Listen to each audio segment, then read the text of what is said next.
Assalamualaikum warahmatullahi wabarakatuh.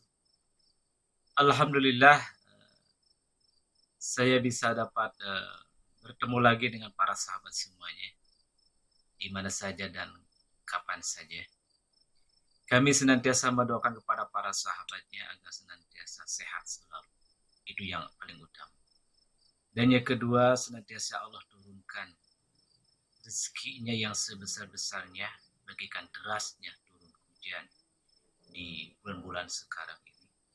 Dan ketiga juga Allah senantiasa tetapkan istiqomah untuk senantiasa ada keinginan untuk mencari ilmu dari berbagai mana. Sahabat yang dimuliakan oleh Allah, pembicaraan pada kali ini adalah sebagaimana biasanya dalam program ngasah, saking fasenya jadi ngasah itu ngaji akal sehat dan hati selamat. Pertanyaan sekarang itu adalah munculnya dari sahabat kita tidak jauh ini dari Jawa Tengah.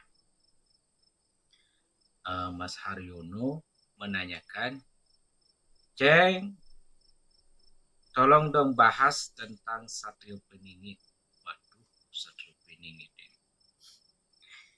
Memang kemarin saya juga pernah menulis tentang Rasul, bukan nulis ya, tentang membahas tentang Rasul, Imam Mahdi, Bocah Angon atau Budak Angon, dan Satria Peningit.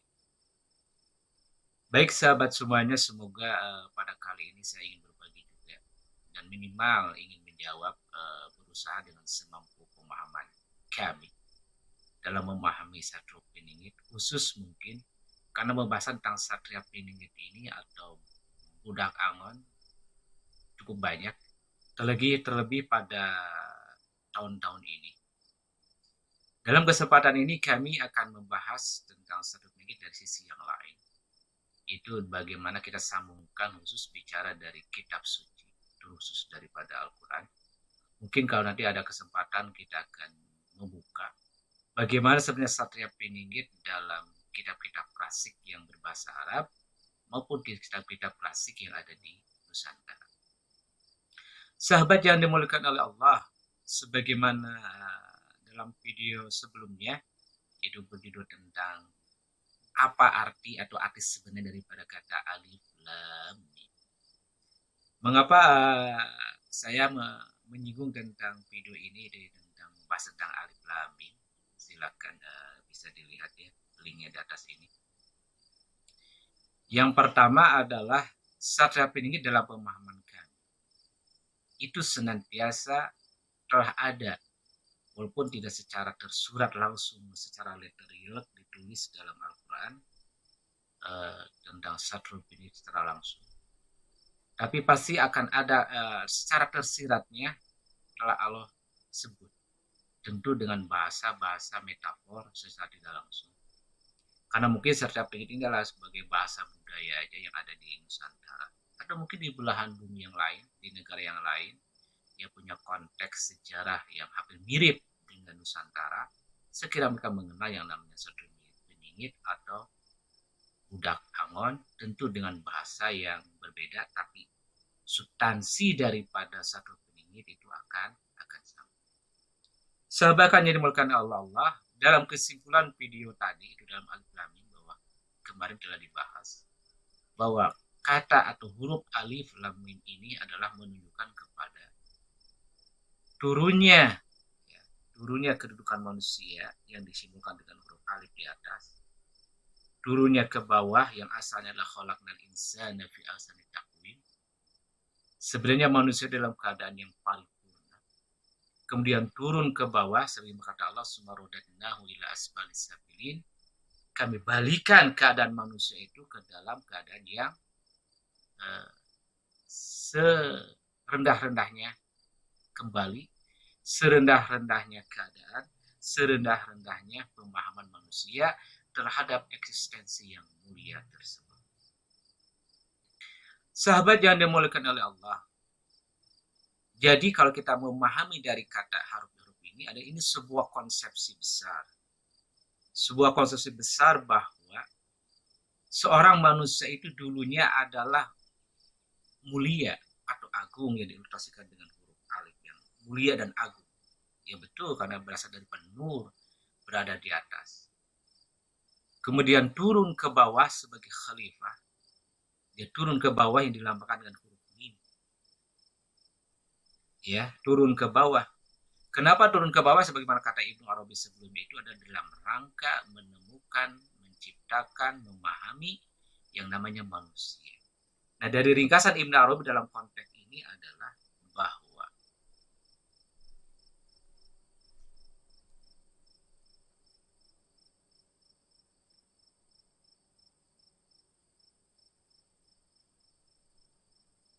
seorang yang memahami kesempurnaan daripada konsep tadi itu dari atas ke bawah, seorang manusia yang asalnya agung dan adiluhur, mulia dan bijaksana, kemudian turun ke bawah dalam rangka membawa misi untuk membumikan nilai-nilai keilahian, keilihan dalam pandangan yang luas, baik keilihan dalam sisi kepemimpinan, leadership, keilihan dalam konteks dia bagaimana dia memahami sebuah dalam konteks sekarang, memahami dalam sebuah konteks ekonomi, perekonomian, konteks tentang sosial politik, konteks tentang keamanan, dan terutama konteks tentang peradaban manusia secara umum.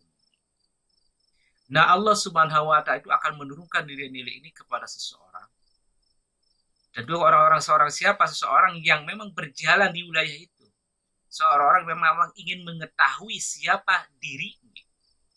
Allah tidak akan menurunkan dengan serta-merta kalau orang itu tidak mau mengetahui secara dirinya. Allah akan turunkan kepada orang-orang yang ingin mengetahui siapa rasa sejatinya. Siapa yang dulunya adalah mulia tersebut. Maka aku Allah turunkan kepada orang-orang tersebut. Nah, dalam konteks Satria Piningit tadi itu, seorang yang namanya Satria Piningit atau budak Angon tersebut, dia memiliki pemahaman yang paripurna terhadap konsep kesempurnaan manusia itu yang dari atas kemudian turun ke bawah. Dan ketika mereka turun di bawah, dalam posisi turun di bawah ini, dia betul-betul sadar akan posisinya sebagai pilihan daripada manusia-manusia yang. Loh, kenapa dia punya kesadaran yang paripurna? Karena dalam konteks ini, karena mungkin dalam sebagian masyarakat, terutama mungkin di belahan bagian timur, maaf ya, mungkin daerah Jawa Tengah, Jawa Timur, itu ada istilah kata jazab. Maaf, ini saya buka dengan kata jazab. Jadi apa kata jazab? Jadi bisa dilihat di video ini. Jazab itu adalah, kalau kita artikan sederhana, ini masih ada konteksnya dengan Satria Piningit, itu sebuah laku. Dan memang sering kelihatan, maaf ya tanda kutip, orang-orang yang jazab ini, yang laku dalam konteks ini kebanyakan, sering kita melihatnya secara kehidupan itu adalah biasa atau mungkin di bawah yang tidak terbiasa oleh seseorang melihatnya. Mungkin orang hanya duduk dia berpakaian compang-camping, dia berumahkan hanya sekedar saw, atau dia hanya sekedar pejalan kaki. Itu salah satu laku ya. Jadi sekian laku ada minimal ada 7 laku, ada laku derma dalam kehidupan seorang manusia. Khususnya manusia yang berjalan di wilayah kesempurnaan ada 7. Dan sebagian mungkin dalam konteks Islam itu ada 13 laku. Nah, begitu juga dalam konteks yang namanya Satropi itu juga laku juga, tapi lakunya dalam laku leadership. Lakunya dalam laku adalah kepemimpinan. Beliau diangkat sebagai pemimpin. Allah turunkan nilai kepemimpinan itu turun kepada seseorang tersebut. Dia sedang laku juga. Contoh misalkan, maaf ya kalau saya tidak menamakan bahwa beliau ini satu milik dan sebagainya. Atau minimal kita punya putra bangsa yang cemerlang, yang dikenal sampai ke dunia itu pada eranya. Orang pasti kenal dia namanya Bung Karno. Itu dikenal seluruh dunia. Walaupun kami tidak mengatakan ada beliau sebagai dari satu pinggir maupun budak perjuangan. Tapi minimal ya, kita lihat daripada ciri-cirinya beliau dikenal. Tentu dengan pengenalan ini tidak bukan serta-merta juga. Karena mungkin seseorang melihatnya beliau dilihat dari seorang politisi, seorang aktivis. Ada sisi yang lain yang dilakukan oleh beliau Bung Karno itu adalah beliau juga adalah seorang guru. Dan beliau juga berjalan di wilayah seorang salik. Seorang yang berjalan dalam wilayah keruhanian. Itu yang jarang orang-orang sorot dan mungkin jarang orang-orang ketahui juga. Dan ternyata kan kita mengetahui bagaimana beliau menjadi sebagai contoh di dunia pada masa itu, bahkan sampai sekarang masih tinggi. Itu juga itu salah satu laku salah satu laku dalam sisi ketatanegaraan atau sisi sebagai seorang pemimpin.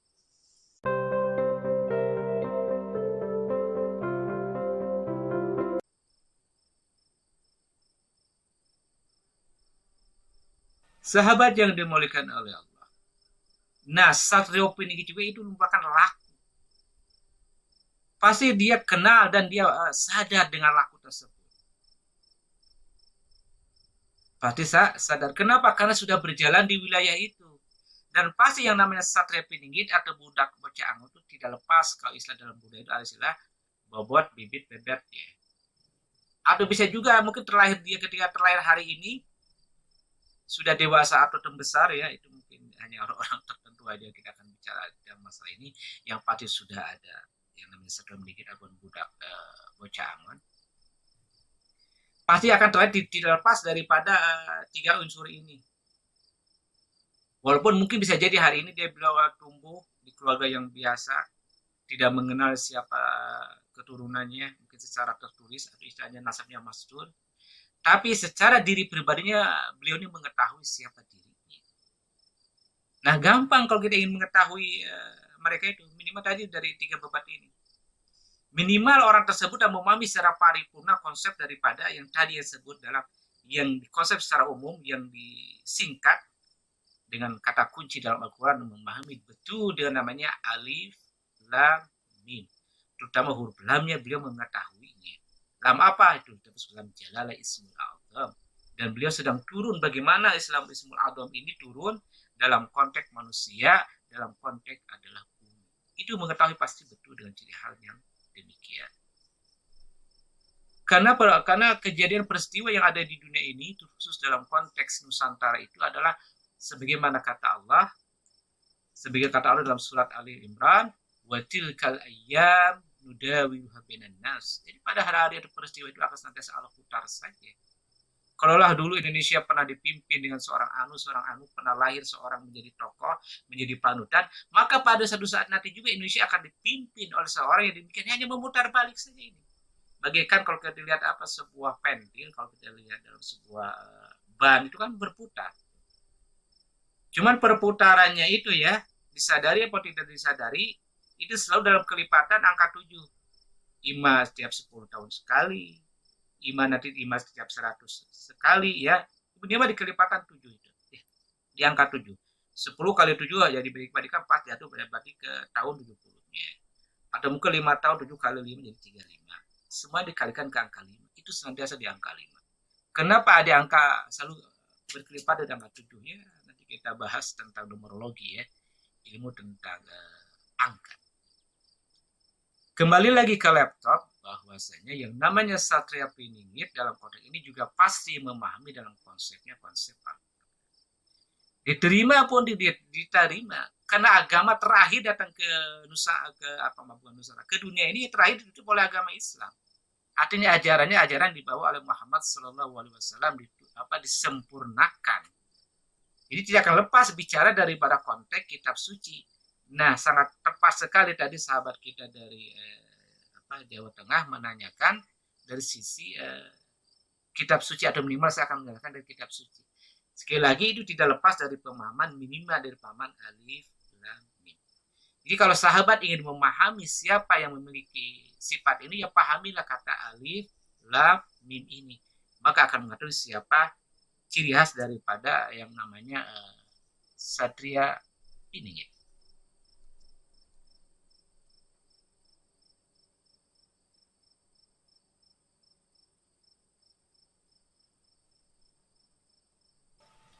Jadi bisa ditarik kesimpulan bahwa minimal kita ingin mengetahui bahwa Satria Piningit merupakan laku ya. Laku dalam tataran, dalam laku derma seorang pemimpin. Ya, kita bisa melihat tadi itu sebagaimana tadi satu laku itu bina dalam satu pinggir, dia laku, dia mengenal perjalanan hidupnya. Pasti selalu akan mengenal perjalanan hidupnya. Yang kedua dia menyadari betul bahwa dia ini siapa ada dalam dirinya. Oh, istilah di Tatar Sunda ada istilah si anu maka depan anu, kan depan si anu. Ada dia memiliki ada sebuah tambahan nilai, tambahan energi dari siapa itu dalam istilah Sunda. Nah, Satria ini ke depan mendapatkan nilai plus, mendapatkan energi plus dari seorang pemimpin yang pernah memimpin minimal yang ada di Indonesia. Dan yang ketiga, pasti seorang yang namanya laku Satria Peninggi tadi itu, istilah sebagai masyarakat katakan di daerah Jawa Tengah itu dengan istilah jazab.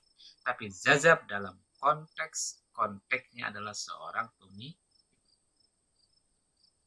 Makanya dari melihat demikian kita semakin yakin yang namanya Satria Peningit, yang namanya bocah Angon, budak Angon, itu sekali lagi sudah tersirat, diberi persyaratan oleh Allah Subhanahu Wa Taala, itu dia harus memahami minimal alif lam mim tentang konsep kesempurnaan seorang manusia, baik dengan konsep itu dari atas ke bawah maupun dari konsep dari bawah ke atas. Itu akan senantiasa memahami. Nah, sahabat yang dimuliakan oleh Allah, jadi kalau sahabat ingin memahami itu sekali lagi akan saya ulang-ulangi lagi, silakan pahami dengan baik alif lam mim. Dan kalau ingin mengetahui lagi, silakan cari guru-guru yang bisa memahamkan, yang bisa merilkan, yang bisa merasionalisasi daripada alif lam mim dan masuk dalam konteks dengan Satria Peningit. Sekali lagi saya katakan bahwa konsep Satria Peningit itu adalah berjalan paralel seirama dengan ruhnya huruf alif lam mim terkhusus dalam surat Al-Baqarah. Mungkin itu yang bisa kami sampaikan. Sekali lagi ada ini sebuah pemahaman, sebuah khazanah saja. Kalaulah sahabat punya pemahaman yang lain, silakan tulis di bawah komentar ini, di bawah kolom komentar ini. Nanti kita akan diskusikan kembali dalam tema-tema yang lain, khusus mungkin kalau masih lagi sahabat masih ingin mengetahui dalam permasalahan, dalam tema Satria Peningit, dalam pemahaman atau dalam pesan kitab suci. Akhirnya saya cukupkan demikian. Wassalamualaikum warahmatullahi wabarakatuh.